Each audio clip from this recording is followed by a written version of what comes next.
Hi students, இப்போ நம்ம பார்க்கக்கூடிய ரொம்ப முக்கியமான ஒரு டாபிக் நியூட்டன் விதிகள் பற்றிய ஒரு உரையாடல். இந்த நியூட்டனுடைய இயக்க விதிகள், 3 விதிகள் இருக்கு இல்லையா? முதல் விதி, சோ அது பாத்தீங்கன்னா இந்த முதல் விதியை நியூட்டனின் நிலைம விதி அப்படின்னு சொல்லுவாங்க இல்லையா? பொருளினுடைய இயக்கத்தை பத்தி சொல்லக்கூடியது.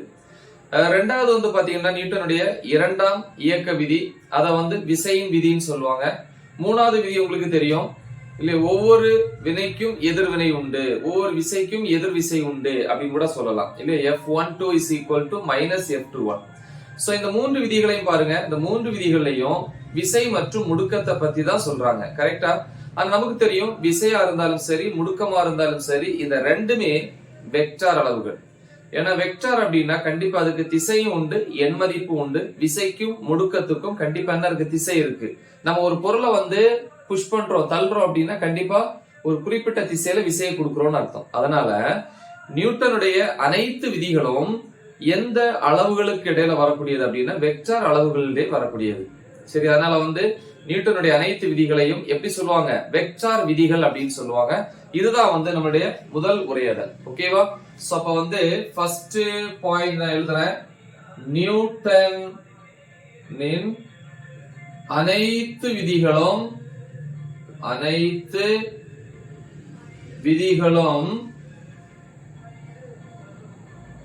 வெக்டர் விதிகள் அப்படின்னு நம்ம எழுதலாம். சோ எக்ஸாம்பிளுக்கு சொல்ல போனா நியூட்டனுடைய இரண்டாம் விதி எடுத்துப்போம். அதனுடைய சமன்பாடு நமக்கு தெரியும். என்ன சமன்பாடு? F is equal to ma அப்படின்னு சொல்லி படிச்சிருப்பீங்க. இப்ப ஒரு பொருள் இந்த இடத்துல இருக்கு அப்படின்னு வச்சுப்போமே. இந்த பொருளினுடைய நிறை m அப்படின்னு வச்சுப்போம், மாஸ் அப்படின்னு சொல்லுவோம். இந்த பொருளுக்கு ஒரு விசை கொடுத்தோம்னா, இந்த திசையில விசையை கொடுத்தோம் அப்படின்னா அதே திசையில அந்த பொருள் என்ன ஆகும்? நகர ஆரம்பிக்கும். அப்ப அது காரணம் முடுக்கம், ஆக்சலரேஷன் அப்படின்னு சொல்லுவோம் இல்லையா? எஸ். சோ பாருங்க, இப்ப விசை முடுக்கம் ரெண்டும் ஒரே திசையில தான் செயல்படுது. சரியா? சோ அதனால ரெண்டுமே வெக்டார் அளவு. அப்ப a வெக்டார், f வெக்டார். ஒரு வெக்டாரை பொறுத்த வரைக்கும் நமக்கு தெரியும், ஒரே ஒரு அச்சை மட்டுமே பயன்படுத்திச்சுன்னா அதை ஒரு பரிமாண இயக்கம் சொல்லுவோம். ஒரு பரிமாணம். இரண்டு அச்சுகளை பயன்படுத்திச்சு அப்படின்னா இரு பரிமாணம். மூன்று அச்சுகளை பயன்படுத்திச்சுன்னா முப்பரிமாணம். இப்ப இந்த போர்டை பாத்தீங்கன்னா தெரியும், இதுல இப்படி ஒரு அச்சு இருக்கு, இப்படி ஒரு அச்சு இருக்கு, ரெண்டு அச்சு இருக்கு. இப்ப இந்த இடத்துல ஒரு பொருள் நகர்ந்து போகுதுன்னா எந்த ஒரு இடத்தை எடுத்துக்கிட்டாலும் அதுக்கு எக்ஸ் மதிப்பு இருக்கு, ஒய் மதிப்பு இருக்கு இல்லையா? எக்ஸாம்பிள் பாருங்க, இது ஒரு அச்சு, இது ஒரு அச்சு. சோ இப்போ ஒரு பொருள் இந்த மாதிரி போகுது அப்படின்னா இந்த இடத்தை எடுத்துக்கிட்டீங்கன்னா இதுக்கு நேரா இவ்வளவு எக்ஸ் மதிப்பையும் இதுக்கு நேரா இவ்வளவு ஒய் மதிப்பை எடுத்துக்குது. எக்ஸ் அச்சு, ஒய் அச்சு. அப்படின்னா இந்த பொருள், இந்த இயக்கத்துல இருக்கிற பொருள் என்ன பண்ணுது? இரண்டு அச்சுகளையும் பயன்படுத்துறதுனால இதை இரு பரிமாண இயக்கம் அப்படின்னு சொல்லுவோம். அதே மாதிரி நேர்கோட்டுல போகக்கூடிய ஒரு பொருள் கண்டிப்பா ஒரே ஒரு அச்சை மட்டும் தான் பயன்படுத்துது, அதனால அது ஒரு பரிமாணம். அதே மாதிரி மூன்று பரிமாணம் இருக்கு. சரியா? அப்ப ஒரு வெக்டாரை பொறுத்த வரைக்கும் 3 பரிமாணங்களை நம்ம எடுத்துக்கிட்டோம் அப்படின்னா அந்த ஒரு வெக்டார் விதியானது அல்லது சமன்பாடானது 3 ஸ்கேலார் சமன்பாடுகளுக்கு சமம். சரியா? சோ அதை பிரிப்போம். அப்ப Fங்கிறது விசை இல்லையா? அது எக்ஸ்ல இருக்கலாம், இல்ல ஒய்ல பயணிக்கலாம், இல்ல இசட்ல பயணிக்கலாம். அப்படின்னு வரும்போது ஒரு வெக்டாரை 3 கூறுகளாக பிரிக்கலாம். படிச்சிருக்கோம், நான் எக்ஸ்பிளைன் பண்ணிருக்கிறேன் ஏற்கனவே உள்ள வீடியோல. சோ அப்ப F எப்படி எழுதுறோம் பாருங்க. எக்ஸ் அச்சுல வரும்போது Fx, அதுல அலகு வெக்டார் என்ன?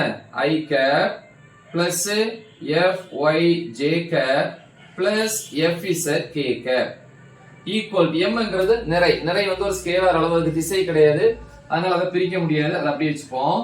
ஏங்கிறது வெக்டார் அளவு இல்லையா? 3 பரிமாணத்துல 3 கூறுகளா பிரிக்கலாம். சோ ஒன்னு பிராக்கெட் போட்டுக்கணும், ax I cap plus ay j cap plus az k cap இப்படின்னு பிரிக்கலாம். சோ இங்க பிரிச்சோம் அப்படின்னா fx I cap plus fy j cap plus fz k cap equal to, இத உள்ள கொண்டு போயிருவோமா? அப்ப என்னாச்சு? m into ax I cap plus m into ay j cap plus இங்கே வந்துரும் m into az k cap பிரிக்கலாம். இப்ப ரெண்டு பக்கமும் நம்ம என்ன பண்ண போறோம் அப்படின்னா கூறுகளை என்ன பண்ண போறோம்? சமப்படுத்த போறோம். இப்ப இந்த சைடு I cap, இங்கே I cap. அப்ப இதுவும் ஈக்குவல். சோ எப்படி எழுதலாம்?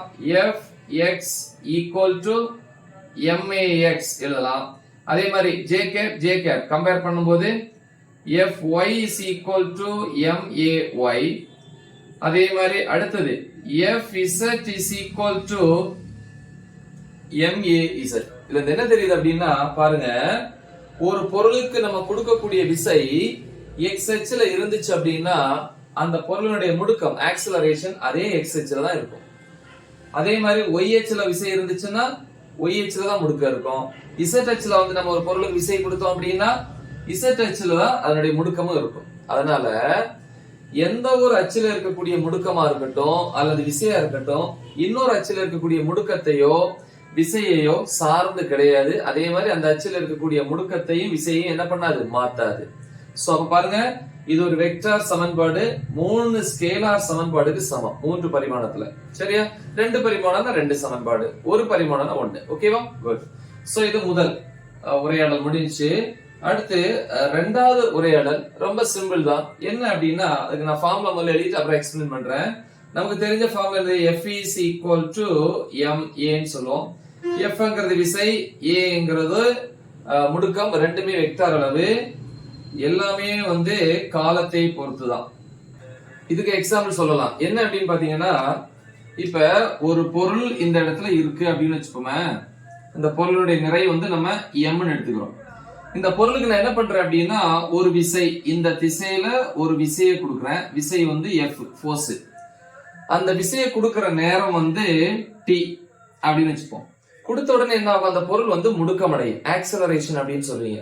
அப்ப அந்த பொருள் முடுக்கம் அடையும் போது எந்த காலத்துல கொடுத்த விசையை சார்ந்திருக்கும், அதே நேரத்துல நம்ம கொடுத்தோம்ல விசை, அந்த நேரத்தை பொறுத்துதான் இருக்குமே தவிர நான் விசை கொடுக்கறதுக்கு முன்னாடி உள்ள நேரத்தையோ விசை கொடுத்ததுக்கு அப்புறம் உள்ள நேரத்தையோ பொறுத்து இருக்காது இந்த முடுக்கம்.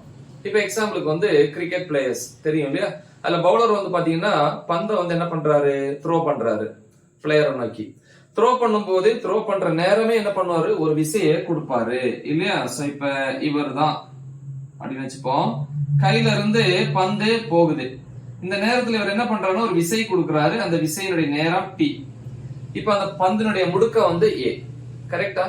இப்ப இந்த பந்து இப்ப கிடைச்ச அந்த முடுக்கம் அந்த நேரம் கொடுத்த விசையை சார்ந்து மட்டும்தான் இருக்கே தவிர அதுக்கு முன்னாடி உள்ள விசையோ அதுக்கு அப்புறம் உள்ள விசையை சார்ந்து இல்ல. இதுக்கப்புறம் என்ன ஆகும் அப்படின்னா இந்த பந்து காற்றுல பயணிச்சு அப்புறம் தரையில விழுந்து திருப்பி மேல போகுது. இப்ப இந்த காற்றுல பயணிக்கும் போது அது உராய்வு விசை, காற்றோட உராயும் போது உராய்வு விசை, தரையில விழுந்து மேல போகும்போது புவியீர்ப்பு விசை. இந்த 2 விசையினால முடுக்கம் வருது. இப்ப இந்த இடத்துல இந்த பொருளினுடைய முடுக்கம் என்கிறது நீங்க கொடுத்த விசையை சார்ந்து இல்ல, அந்த நேரத்துல கிடைச்ச புவியீர்ப்பு விசை மற்றும் உராய்வு விசையினால வரக்கூடியது. அப்ப ஒரு பொருள் வந்து முடுக்கம் அடையுதுன்னா அந்த நேரத்துல நீங்க கொடுக்கக்கூடிய விசையினுடைய நேரத்தை பொறுத்துதான் இருக்கே தவிர அதுக்கு முன்னாடி உள்ள நேரத்தையோ அதுக்கு அப்புறம் உள்ள நேரத்தையோ சார்ந்து இல்லை. சோ இது நியூட்டனுடைய விதியில ஒண்ணு. சரியா? சோ அதனுடைய உரையாடல். அப்புறம் மூன்றாவது வந்து பாத்தீங்க அப்படின்னா பொருளினுடைய இயக்கமும் அந்த பொருளினுடைய விசையினுடைய திசையும் இல்லையா, அது உணரக்கூடிய விசையின் திசையும். அப்ப எழுதலாம் இயக்கம் மற்றும் விசையின் திசை. சோ இதுல நிறைய விஷயங்கள் சொல்லலாம். ஃபர்ஸ்ட் எக்ஸாம்பிள் வந்து பாத்தீங்க அப்படின்னா ஒரு ஆப்பிள் மரமா இருக்கட்டும் இல்ல மாமரமா இருக்கட்டும். சோ அதுல இருந்து ஆப்பிள் அல்லது மாமரத்துல இருந்து வரக்கூடிய மாங்காய் இல்லையா, சோ மாங்கனி அப்படின்னு சொல்லலாம். அது மேல இருந்து கீழே விழுது. கரெக்டா? இப்ப மேல இருந்து தானாக கீழே விழுதுன்னா அது காரணம் என்ன, ஈர்ப்பியல் விசை. அப்ப இந்த இடத்துல பொருளினுடைய இயக்கமும் ஈர்ப்பியல் விசையும் ஒரே திசையில் இருக்கு. எங்க இருந்து, மேலிருந்து கீழே. கரெக்டா? சோ இது ஃபர்ஸ்ட் இயக்கமும் மற்றும் திசை எப்படி இருக்கு, சேம் அல்லது ஒரே திசை அப்படின்னு சொல்லலாம். ஒரே திசை. சரியா? அப்படின்னா ஒரு ஆப்பிள் மரத்திலிருந்து அல்லது ஒரு மாமரத்திலிருந்து மாங்காய் அல்லது ஆப்பிள் மரத்திலிருந்து ஆப்பிள், சோ இது வந்து தானாக மேலிருந்து கீழே விழும்போது அந்த ஆப்பிள் பழத்தினுடைய இயக்க திசையும் ஈர்ப்பியல் விசையினுடைய திசையும் ஒரே திசை, மேலிருந்து கீழே. சோ இது ஒண்ணு. அப்புறம் ரெண்டாவது வந்து பாத்தீங்க அப்படின்னா கீழ இருந்து நான் மேல் நோக்கி ஒரு பொருளை த்ரோ பண்றேன். சரியா? இப்ப இந்த பர்சன் இங்க நிக்கிறாருன்னு வச்சுப்போமே, இவர் மேல் நோக்கி ஒரு பந்தை த்ரோ பண்றாரு. அப்ப அந்த பந்து மேல் நோக்கி இங்க வந்துருச்சு. இப்ப இதுதான் பொருளினுடைய இயக்கம், இயக்கத்தினுடைய திசை மேல் நோக்கி. ஆனா திருப்பி அந்த பந்து கீழே வருது, காரணம் அதுக்கு காரணம் ஈர்ப்பியல் விசை. அப்ப ஈர்ப்பியல் விசை வந்து கீழ் நோக்கி இருக்கு. அப்ப இந்த கேஸ்ல பொருளினுடைய இயக்கம் மேல் நோக்கி இருக்கு, ஆனா மேல போக போக ஈர்ப்பியல் விசை அந்த பொருளை கீழ் நோக்கி இழுக்குது. அப்ப ஈர்ப்பியல் விசையினுடைய திசையும் எதிரெதிர் திசை. கரெக்டா? அப்ப எந்த எழுதலாம்? இயக்கம் மற்றும் திசை எதிரெதிர் திசை அப்படின்னு சொல்லலாம். இரண்டு விஷயம். அடுத்து வந்து பாத்தீங்கன்னா ரப் பண்ணிக்கலாம். சோ மூணாவது பாயிண்ட். சோ இப்ப 3ல 1 2 3. இப்ப நமக்கு தெரியும். சோ இது வந்து பூமி, அதாவது எர்த் அப்படின்னு சொல்லலாம்.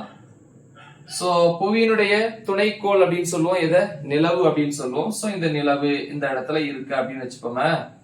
இது என்ன பண்ணும் அப்படின்னா, நிலவு இந்த புவியை நோக்கி ஒரு விசையை உணருது. உங்களுக்கே தெரியும், அது ஈர்ப்பியல் விசை, கிராவிடேஷனல் ஃபோர்ஸ் அப்படின்னு சொல்லுவோம், FG. ஓகே, ஏன்னா புவியில் இருக்கக்கூடிய அனைத்து பொருட்களுக்கும் வந்து என்ன இருக்கு? ஈர்ப்பியல் விசை இருக்கு. அந்த ஈர்ப்பியல் விசை புவியில இருந்தா வருது. ஓகே, ஆனா புவிக்கு வர்றது சூரியன்ல இருந்து. சரி, இப்ப இது எப்படி சுத்தும் பாருங்க. வட்ட பாதையில இப்படி சுத்தும். ஓகே, ஒரு எக்ஸாம்பிள் பார்த்துப்போமா. இது வந்து நீங்க நிக்கக்கூடிய பாயிண்ட், இது வந்து உங்க கையில இருக்கக்கூடிய கயிறு, இது வந்து கல், அதாவது ஸ்டோன்னு சொல்லுவோம். இப்படி நீங்க சுத்துறீங்க. காரணம் என்ன? அது ஒரு விசை இருக்கிறதுனால தான் நீங்க சுத்துறீங்க. ஓகேவா? குட். அப்படின்னா இந்த கயிறுல ஒரு விசை இருக்குன்னு வச்சுக்கோங்க. இப்படி சுத்தி வர நேரம் இது கட் ஆயிடுச்சுன்னா இந்த கல் எங்க போகும்? இந்த இடத்துல இருந்துட்டு மேல் நோக்கி போகும். இப்படி ஸ்ட்ரைட்டா இப்படி போகும். இந்த இடத்துல கட் ஆயிடுச்சுன்னா இப்படி போகும். கரெக்டா? அப்ப பாருங்க, பொருளுடைய இயக்கம் இந்த திசையில இருக்கு, விசை வந்து இந்த திசையில இருக்கு. ரெண்டும் ஒன்றுக்கு ஒன்று செங்குத்தாக இருக்கு. கரெக்டா? எஸ். அப்ப இந்த மூணாவது கேஸை பொறுத்த வரைக்கும் எதெல்லாம்? இயக்கம் மற்றும் விசை எப்படி இருக்கு? செங்குத்தாக 90 டிகிரி கோணத்துல இருக்கு. அப்ப இந்த எக்ஸாம்பிள் பொறுத்த வரைக்கும் நிலவு புவியை நோக்கி ஒரு விசையை உணருது, இதனால அது வட்டப்பாதையில சுத்தி வருது. ஆனா அந்த நிலவனுடைய இயக்கம், உண்மையான இயக்கம் நம்ம விட்டுட்டோம் அப்படின்னா நிலவனுடைய இயக்கம் எப்படி இருக்கும்? அப்படி மேல் நோக்கி இருக்கும். அதாவது புவிக்கு அல்லது புவியை நோக்கி செயல்படக்கூடிய அந்த விசைக்கு செங்குத்தாக இருக்கும் அந்த நிலவனுடைய இயக்கம். சரியா? இது நிலவு 3 அப்படின்னு சொல்லுவீங்க. Okay, good. நெக்ஸ்ட் வந்து அதுல இன்னொரு விஷயத்த சொல்றாங்க. நாலாவது என்ன அப்படின்னா, உங்களுக்கு தெரியும், கிளவுட், மேகமூட்டத்தில இருந்து நீர்த்துளிகள் வந்து கீழே வரும் இல்லையா? அப்படி ஒரு மேகமூட்டத்திலிருந்து நீர்த்துளிகள் வந்து பிரிஞ்சு வரும்போது முதல்ல வெளியே வந்த உடனே, அட்மாஸ்பியர் வெளியே வந்த உடனே என்ன ஆகும் அப்படின்னா, அந்த நீர்த்துளி இந்த மாதிரி இருக்கும் பரப்பளவு விசை காரணமா. அப்ப கண்டிப்பா வந்து அது கீழே வர்றதுக்கு காரணமே நமக்கு தெரியும், அது ஈர்ப்பியல் விசை FG அப்படின்னு சொல்லுவோம்.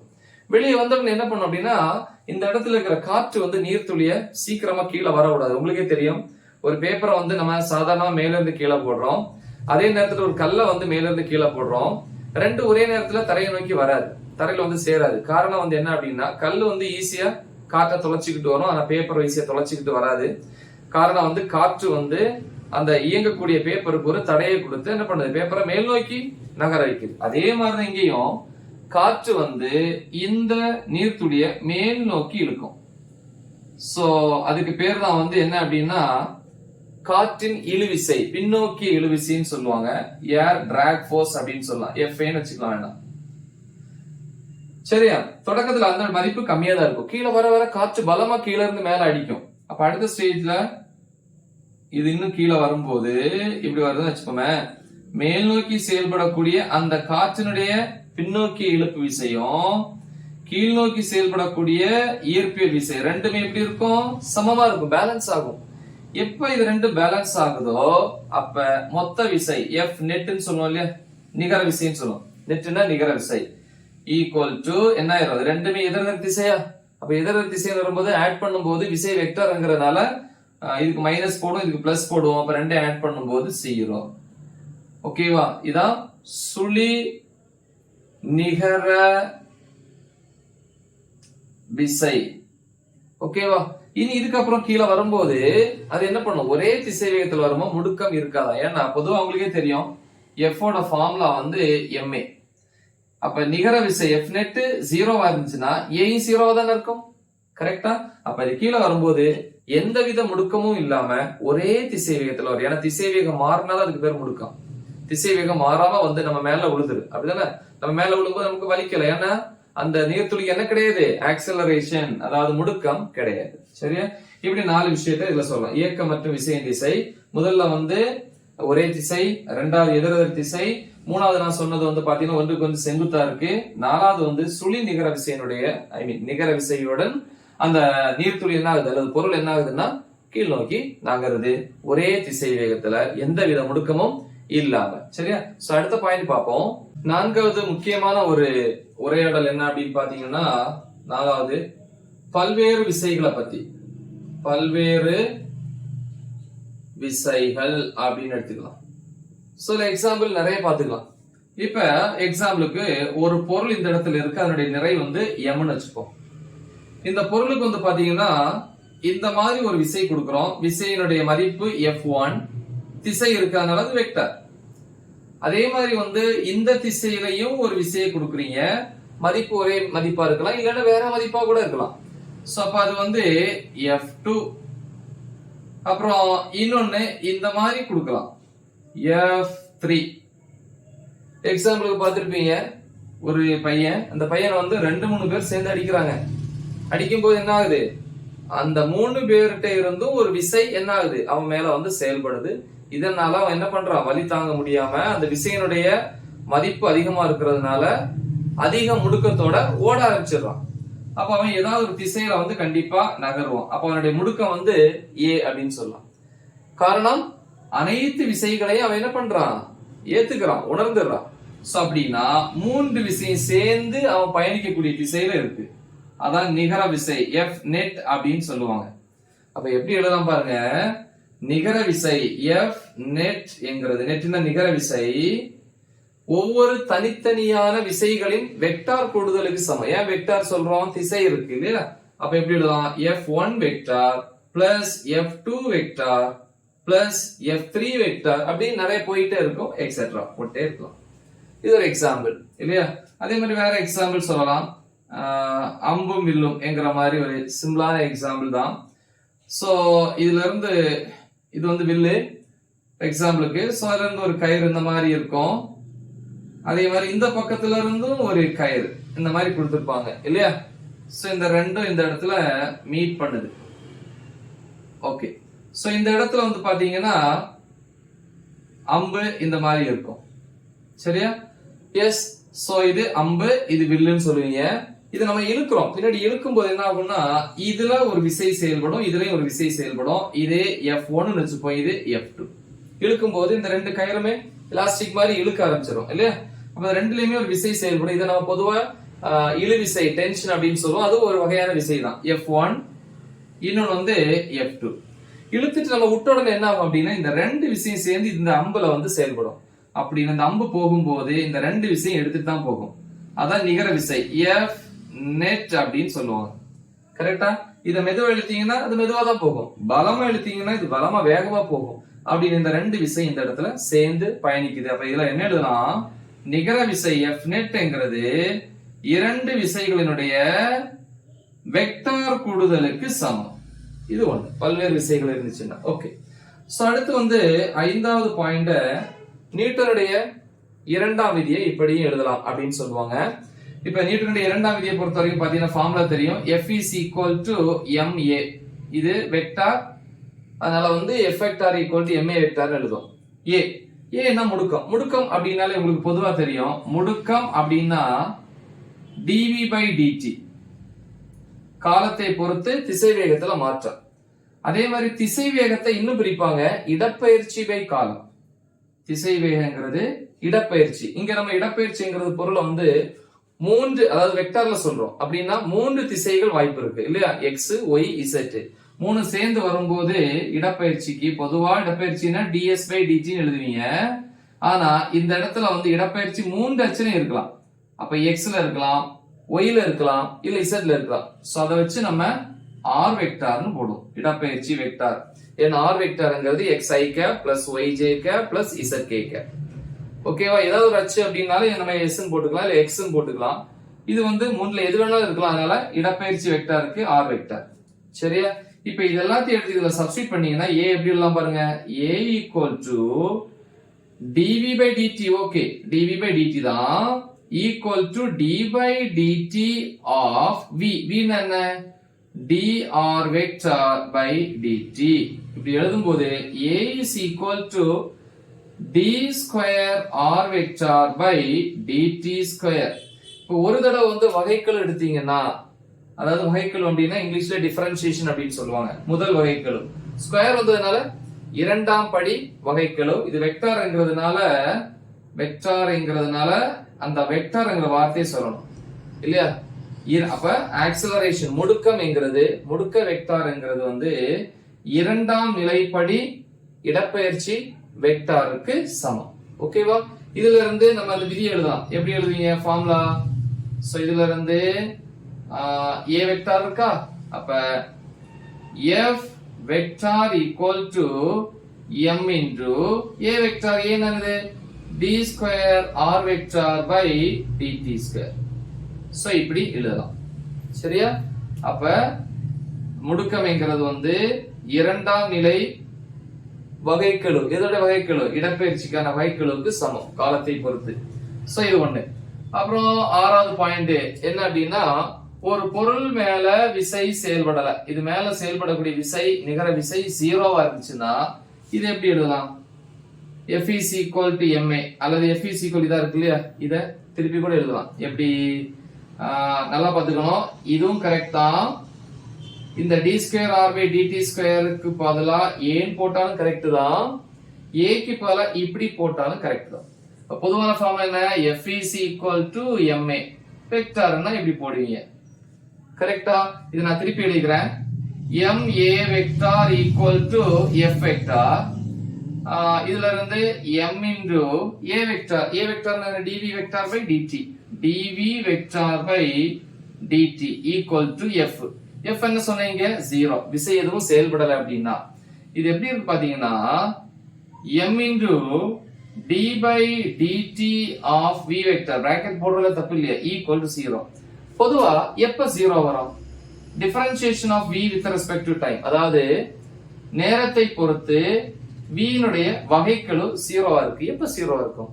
ஒரு மாறிலிக்கு வந்து வகைக்கெழு தான் 0. படிச்சிருப்பீங்க இல்லையா? என்னது? d by dt of constant மாறிலி equal to 0. அப்படின்னா 0 வருதுன்னா இந்த v எதா செயல்படுதுன்னு அர்த்தம், மாறிலியாக செயல்படுது. அப்படின்னா v வெக்டார் ஒரு மாறிலி. புரியுதா? அப்ப v திசை வேகம். அப்ப திசை வேகம் மாறாம இருந்துச்சு அப்படின்னா கண்டிப்பா அங்க விசை சுழி முடுக்கமும் சுழி. ஏன்னா முடுக்கத்தினுடைய ஃபார்முலாவே என்னது? திசை வேகம் மாறும் இல்லையா? திசை வேகம் மாறினாலும் அதுக்கு பேர் முடுக்கம், மாறலன்னா முடுக்கம் 0, அதனால விசையும் 0. இது ஒண்ணு.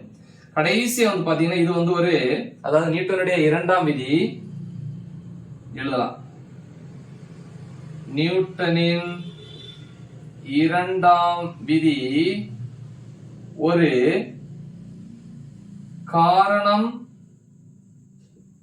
விளைவு விதி. ஏன் காரணம் விளைவு விதின்னு சொல்றோம்? ஒரு பொருளுக்கு வந்து ஒரு பொருள் இருக்கு, இதுக்கு என்ன கொடுக்கிறோம்? விசை கொடுத்தாதான் அந்த பொருள் நகரும். அப்ப அதுக்கு முடுக்கம் a. விசையும் முடுக்கமும் ஒரே திசையில இருக்கு. ஓகே, அப்ப விசை கொடுத்தாதானே முடுக்கம், ஆக்சலரேஷன். விசை கொடுக்கலன்னா முடுக்கம் இல்ல. சரியா? எஸ். அப்படின்னா விசைங்கிறது ஒரு காரணம். இந்த காரணத்தினாலதான் முடுக்கம் என்கிற விளைவு வந்து உருவாகுது. கரெக்ட்? அதனாலதான் காரணம் விளைவு விதின்னு சொன்னோம். Example F is equal to ma. So அப்ப Fங்கிறது காரணம், இது கொடுக்கிறோம். Aங்கிறது அதனால கிடைச்ச விளைவு. ஆனா என்ன சொல்றேன் தெரியுமா? இந்த விதிகளை பொறுத்த வரைக்கும் எப்பவுமே ஒரு சமன்பாடுல விளைவு வந்து இடது பக்கத்திலையும் காரணம் வந்து வலது பக்கத்திலயும் இருக்கணும். அப்படின்னா இது அந்த பக்கம் இருக்கணும், இது இந்த பக்கம் இருக்கணும். அப்ப இப்படி இருக்க கூடாது. அப்படி இது எப்படி எழுதலாம்? ma vector equal to f vector அல்லது m into a வெக்டார் எப்படி எழுதலாம்? dv வெக்டார் by dt, ஏதோ ஒண்ணு by dt equal to f vector. இல்ல எப்படி எழுதலாம்? அல்லது m into a வெக்டார்னா இந்த இருக்குல்லையா, இப்படியும் எழுதலாம். d square r vector by dt square equal to f vector, இப்படி எழுதலாம். ஆனா நம்ம பொதுவா வந்து மற்றபடி எழுதும் போது அதை ஃபாலோ பண்றது இல்ல. ஆனா விதி வந்து இப்படிதான். சரியா? அதாவது காரணம் வந்து இடது பக்கத்திலையும் விளைவு வந்து வலது பக்கத்திலையும் நம்ம பொதுவா எழுதிட்டு இருக்கிறோம். அப்படி கிடையாது. விளைவு வந்து இடது பக்கத்திலையும் காரணம் வலது பக்கத்திலையும் இருக்கும். சரியா? இவ்வளவுதான் ஒரு உரையாடல். முக்கியமான ஒரு டாபிக். நல்லா தெளிவா பிராக்டிஸ் பண்ணுங்க. மறக்காம இதை உங்க ஃப்ரெண்ட்ஸுக்கு ஷேர் பண்ணுங்க. All the best. தேங்க்யூ.